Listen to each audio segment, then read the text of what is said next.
好来，乡亲啊，继续来看行政院的政务委员唐凤顶礼拜受邀请来参加美国的总统拜登所举办的民主峰会，但是伫演讲的时阵，讲互消息讲有声无影。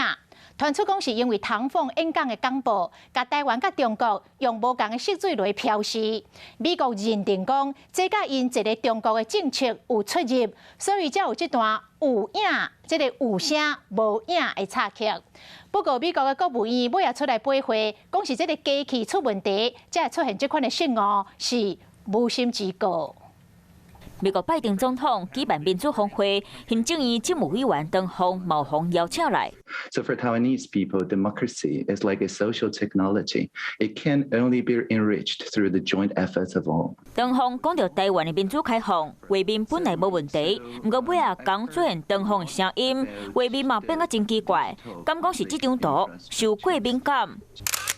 这张图是用南非的非政府组织 Civicus， 台湾是青色，表示开放；中国是红色的，代表封闭。传出这段画面，互白宫真紧张，因为甲中国和台湾分得真明，敢若去犯着美方长期坚持的一中政策。纯粹是因为技术的问题。居然邀请台湾的政府官员来参与民主峰会，当然是表达台湾跟中国不一样，把台湾跟中国区分开来，已经是一个很